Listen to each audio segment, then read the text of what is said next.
دا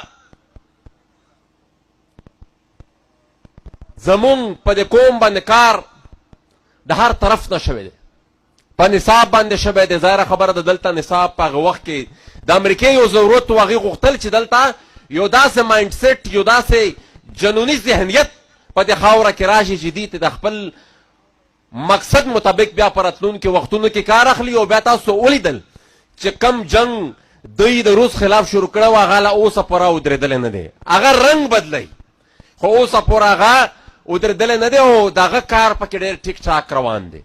په کومه طریقه او په کوم طرف هم چې هغه موړ ورکوي دا خلک هماغه طرف ته دا سوچ او دا ذهنیت چې د پاکستان ریاست پکې د یو ټیکیدار کردار ادا کړی هغه موړ واخلي او هغې د خپل مقصد مطابق پکې خپل کار کوي. دا تاسو وګورئ په دې 13 کالو کې د هغې نه هم زیات وخت شو چې پهله د مجاهدینو په شکل کې مخې ته راغی. بیا به هغې مجاهدینو هغه وخت چې د افغانستان کم حکومت و هغې ته به وایي چې دا مرتدان دا مرتدین دي. بیا د هغې مجاهدینو په ضد بیا طالبانو هغې ته دا خبره کوله. بیا د طالبانو حکومت ختم شو، یو نوی رژیم راغی.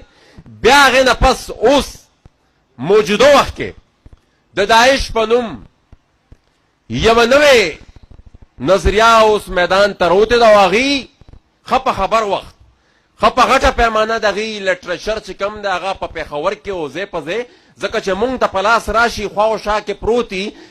دلته زه به یو خبره ضرور کول غواړم چې مونږ نن نه څو کاله مخکې د پی ټي ایم جلسه وه په کراچۍ کې، نو وړانګه خور دلته ناسته ده د ارمان شهید هغه ورځ یې را په یاده کړه چې مونږ د جلسې دپاره پمفلیټ یې ویشلی وې او هغه پمفلیټ اخیستلو دپاره ارمان شهید چې کله هغه پرنټینګ پرس ته ورغی هلته د رینجرز و که پولیس و که سی ټي ډي و که هر څوک و هغې هلته نه اوچت کړو. نو هغه د جلسې پمفلیټ نه خو دی خبرېږي او دا اوس په کم تعداد کې د داعش لټرچر چې په دې پېښور کې چاپ کېږي دی نه خبرېږي. نو مونږ خو د دې نه دا ګیله کوو نه چې ته ترې ولې نه خبرېږې، ځکه چې د ده خو کردار دا دی 40 د پاته 40 کردار کاله دوم دکه کردار پاتې شوی دی. د ده نه په راتلونکي وخت کې به هم همدغه مونږ ته مساتو، خو مونږ تاسو ته دا پکار ده چې په یو اواز د تشدد غندنه وکړو. د دې نه علاوه بله لار نشته، د دې نه علاوه بله لار نشته. که څوک دا سوچ لري چې مونږ به امارت اسلامي، ځکه دا خبره زه ځکه کول غواړم چې د مونږ د لرو بر افغان وطن امن شریک دی. داسې نشي کېدی چې هلته د امارت اسلامي حکومتي د ښځو په سبق هم پابندي، د هغې په روزګار هم پابندي، هلته ځوانان اوچتوي، هلته د تېر حکومت هر قسم ظلم چې کم د دې سوچ ورزي هغه کوي او دلته د دا سوال هم نه پیدا کېږي. او بیا که چا دا سوچي چې دا خلک دا به مونږ کنې په دې خبره باندې قانع کړو چې وروره